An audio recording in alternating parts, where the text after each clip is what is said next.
नमस्कार, मैं रवीश कुमार। साथियों, यह मेरा नया चैनल है योजना भारत 24, जिस पर मैं आप लोगों को देश विदेश की बड़ी खबरें बताऊंगा और साथ में ही पेंशन के बारे में भी बताऊंगा। अगर आप मुझे सच्चा पत्रकार मानते हो, मेरी पत्रकारिता को पसंद करते हो, तो इस चैनल को जल्दी सब्सक्राइब कर लीजिए, बेल आइकन दबाइए ताकि हर अपडेट आप तक पहुंचे। तो चलिए वीडियो शुरू करते हैं। आज का दिन फिर से उन संघर्षों और विजयों की कहानी लेकर आया है जो हमारे देश के मेहनतकश वर्ग की आवाज को बुलंद करती हैं। दोस्तों, दिल को छू लेने वाली, आंखें नम कर देने वाली और उम्मीद की किरण जगाने वाली एक ऐसी ब्रेकिंग न्यूज हमारे पास है जो लाखों पेंशन भोगियों के जीवन को नई दिशा दे सकती है। जी हाँ, हम बात कर रहे हैं EPS 95 के उन वीरों की जिन्होंने अपनी जिंदगी भर की मेहनत के बदले आज भी न्याय की आस लगाए बैठे हैं। चलिए बिना किसी देरी के इसकी गहराई में उतरते हैं और हर कोने को रोशन करते हैं। नई दिल्ली की सड़कों पर आज एक ऐसा आंदोलन उभरा जो सिर्फ प्रदर्शन नहीं, बिल्कुल एक सामूहिक चीख है, न्याय की,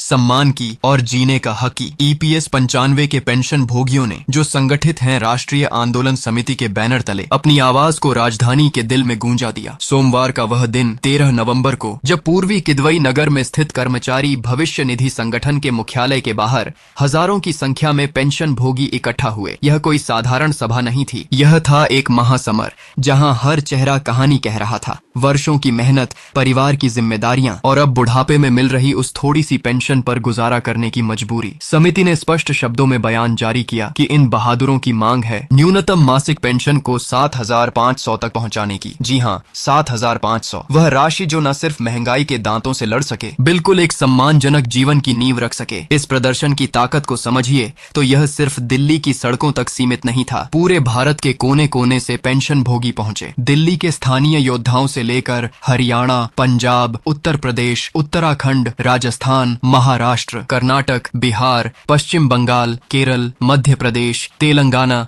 और भी अनगिनत राज्यों के वे साथी जिनकी आंखों में एक ही सपना था। यह हाल के महीनों का सबसे बड़ा समन्वित आंदोलन बन गया, जहां हर नारा न्यूनतम पेंशन, 7,500, पूर्ण DA बहाली और चिकित्सा लाभ का हक हवा में गूंज रहा था। कल्पना कीजिए उस दृश्य को, सड़कें पैदल सेना से भरी हुई, बैनर लहराते हुए और हर मुंह से निकलती वह पुकार जो सरकार तक पहुंचे। यह सब हुआ ठीक उसी वक्त जब EPFO का केंद्रीय न्यासी बोर्ड अपनी बैठक में व्यस्त था। क्या संयोग था या नियति का संकेत? पेंशन भोगी कह रहे थे कि हमारी आवाज अब अनसुनी नहीं रहनी चाहिए। समिति के अध्यक्ष व दृढ़ निश्चयी अशोक राउत ने मंच से जोरदार अपील की। उनके शब्दों में दर्द था, लेकिन आग भी। राज्यों की राजधानियों तक फैलेगा, क्षेत्रीय EPFO कार्यालयों पर धरना देगा। यह सिर्फ धमकी नहीं बल्कि संकल्प है जो आने वाले दिनों में और बुलंद होगा। अब चलिए इस खबर के एक और चमकदार पहलू पर नजर डालते हैं जो जश्न का रंग लिए है। टाटा वर्कर्स यूनियन के वे शेर जिनके EPS 95 के तहत बढ़ी हुई पेंशन को हकीकत में बदलने का जज्बा दिखाया। जमशेदपुर के क्षेत्रीय EPFO कार्यालय में उपेंद्र प्रताप सिंह, वह आयुक्त जिन्होंने इतिहास रचा, का गर्मजोशी से स्वागत हुआ। शुक्रवार को माइकल जॉन ऑडिटोरियम में हुई वह बैठक, जहां यूनियन के पदाधिकारी और कार्यकारी समिति के सदस्य इकट्ठा थे, एक यादगार पल बन गई। अध्यक्ष संजीव कुमार चौधरी ने स्वागत की शुरुआत की। गुलदस्ता, शाल और स्मृति चिन्ह भेंट कर उन्होंने सिंह जी का आभार माना, जो लंबे इंतजार के बाद उच्च पेंशन जारी करने का आदेश दे चुके थे, और वह सम्मान प्रशांत को भी मिला। यूनियन की ओर से चौधरी जी ने यूनियन की सदी पुरानी विरासत को जीवंत कर दिया। नेताजी सुभाष चंद्र बोस जैसे महान व्यक्तियों के नेतृत्व वाली वह यात्रा जो आज भी प्रेरणा देती है, याद दिलाया कि पूर्व अध्यक्ष R रवि प्रसाद ने सर्वोच्च न्यायालय में याचिका दायर की थी, जिसका फैसला कर्मचारियों के हक में आया। श्रम मंत्रालय और प्रधानमंत्री कार्यालय को ज्ञापन सौंपा गया था और 11 नवंबर 2025 को आदेश जारी हुआ, लेकिन चौधरी जी रुके नहीं। उन्होंने अनुरोध किया कि 2014 के बाद कंपनी में शामिल टाटा स्टील के कर्मचारियों को भी उच्च पेंशन मिले। उपेंद्र प्रताप सिंह ने गर्व से कहा, ऐसी विरासत वाली यूनियन का हिस्सा होना सौभाग्य है। सरकार की कल्याणकारी योजनाओं का जिक्र किया और जोर दिया कि EPS 95 का उच्च पेंशन टाटा स्टील कर्मचारियों का हक था, जो अब पूरा हो गया। महासचिव सतीश कुमार सिंह ने यूनियन की लंबी लड़ाई का ब्यौरा दिया। EPFO, टाटा स्टील के लेखा विभाग, सभी कार्यकारी सदस्यों, प्रेस और योगदानकर्ताओं का धन्यवाद किया। संचालन डॉ शाहनवाज आलम ने काफी काफी से दौड़ करने के लिए वॉक टॉर्क करने के लोगों को या यूनियन के इतिहास को रोशन किया। उपाध्यक्ष संजय कुमार सिंह, राजीव कुमार चौधरी, सहायक सचिव नितेश राज, अजय कुमार चौधरी, श्याम बाबू और अन्य मौजूद थे। यह आयोजन सिर्फ बैठक नहीं बल्कि एक उत्सव था, संघर्ष की जीत का। अब एक और महत्वपूर्ण मोड़, पेंशन भोगियों का प्रतिनिधि मंडल वित्त मंत्री निर्मला सीतारमण से मिला। शुक्रवार को वह मुलाकात जहां लंबित मांगों पर जोर दिया गया। महंगाई भत्ते के साथ न्यूनतम मासिक पेंशन 7,500 रुपए, ईपीएफओ द्वारा संचालित ईपीएस 95 में वर्तमान न्यूनतम 1,000 है, जो महंगाई के इस दौर में मजाक जैसा लगता है। समिति के बयान के मुताबिक मंत्री जी ने समीक्षा और सहानुभूतिपूर्ण निपटारे का भरोसा दिलाया। राष्ट्रीय अध्यक्ष कमांडर अशोक राउत ने 70,08,000 से अधिक पेंशन भोगियों की दुर्दशा बयां की। केंद्र राज्य सरकार के सार्वजनिक उपक्रमों, निजी संगठनों, कारखानों में कार्यरत वे योद्धा जो 7-8 वर्षों से आंदोलनरत हैं, मुफ्त चिकित्सा उपचार की मांग भी दोहराई गई। राउत जी ने कहा, मंत्री जी का आश्वासन आशा जगाता है, लेकिन आगामी बजट में 7,500 की घोषणा जरूरी है। कुछ संगठनों की 5,000 की मांग की आलोचना की। यह अपर्याप्त है। 7,500 ही सम्मानजनक जीवन का आधार है। दावा किया कि 2014 में 1,000 घोषित होने के बावजूद 36 लाख से अधिक को इससे कम मिल रहा है। महाराष्ट्र में भी आग सुलग रही है। नासिक के सतपुर इलाके में मंगलवार को ईपीएफओ कार्यालय के बाहर प्रदर्शन। नासिक जिला ईपीएफओ पेंशनर्स फेडरेशन के संस्थापक अध्यक्ष राजू देसले ने नेतृत्व किया। 1,000 से 7,500 तक बढ़ोतरी की मांग, जो वर्षों के योगदान को सलाम करें। प्रदर्शनकारियों का मानना है कि यह बदलाव उनके बलिदान को सच्ची कीमत देगा और अब वह बड़ी खुशखबरी जो लाखों दिलों को धड़काने वाली है। ईपीएफओ की ईपीएस 95 योजना, जो लंबे समय से बहस का विषय बनी रही, अब एक नई सुबह की ओर बढ़ रही है। पेंशन भोगी न्यूनतम पेंशन में इजाफे की गुहार लगा रहे थे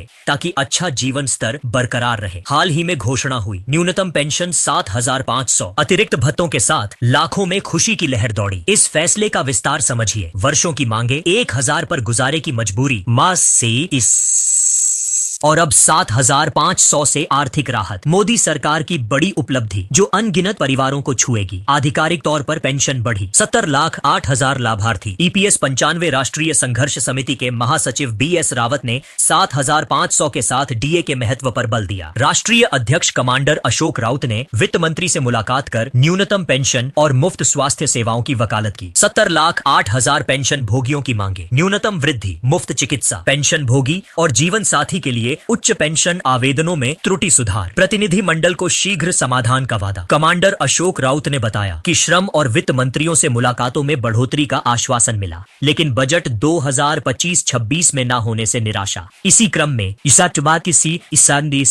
20 फरवरी को निर्धारित बैठक यात्रा बाधाओं से आज दोपहर 2:30 पर श्रम मंत्रालय में हुई। प्रतिनिधि मंडल में राउत, वीरेंद्र सिंह राजावत, रमेश बहुगुणा मंत्री ने प्रतिबद्धता दोहराई, देरी स्वीकार की, लेकिन मांगे पूरी करने का भरोसा दिया। कहा, हमारी सरकार वरिष्ठों का जीवन बेहतर बनाने को समर्पित है। चिकित्सा और उच्च पेंशन पर समीक्षा चल रही, फिर भी मंडल ना माना। यह जोर दिया, आश्वासनों से तंग आ चुके पेंशन भोगी ठोस कदम उठाएं। दोस्तों,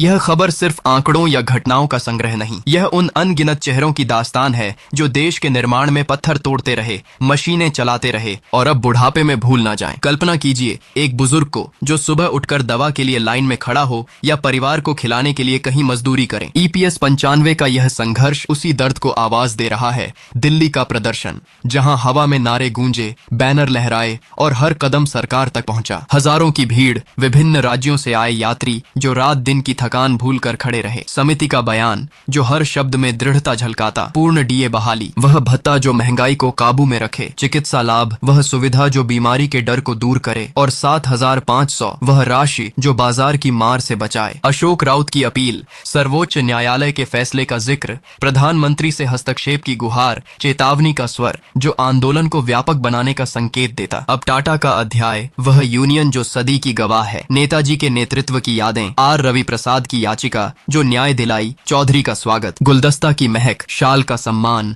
उपेंद्र प्रताप सिंह का गर्व, सरकार की योजनाओं का उल्लेख, सतीश कुमार सिंह का धन्यवाद जो हर योगदान को सलाम करता, डॉ शाहनवाज का संचालन, इतिहास का पुनरावलोकन टोकन, सभी पदाधिकारियों की उपस्थिति जो एकता का प्रतीक, वित्त मंत्री से मुलाकात का विवरण, 1000 की वर्तमान पेंशन, 7500 की मांग, 70,08,000 की दुर्दशा, 7-8 वर्षों का आंदोलन, मुफ्त चिकित्सा की पुकार, आश्वासन की उम्मीद लेकिन बजट में घोषणा की जरूरत, 5000 की आलोचना, 7500 का औचित्य, 36 लाख से अधिक की कम राशि, नासिक का प्रदर्शन, राजू देसले का नेतृत्व, योगदान की कीमत, बड़ी घोषणा का उत्साह, 7500 भत्ते चिकित्सा, 70,08,000 लाभार्थी, BS रावत का जोर, अशोक राउत की वकालत, मनसुख मांडविया का रुख, मांगों की सूची, आश्वासनों की निराशा, बैठक का स्थगन, दोपहर का आयोजन, प्रतिनिधि मंडल के सदस्य, मंत्री का वादा, वरिष्ठों का सम्मान, फिर भी निराशा, ठोस कदम की मांग, यह सब मिलाकर एक महाकाव्य बनता है। अगर आपको यह अपडेट पसंद आया तो चैनल योजना भारत 24 को अभी सब्सक्राइब करें, लाइक करें, शेयर करें और कमेंट में बताएं कि आपकी राय क्या है। धन्यवाद।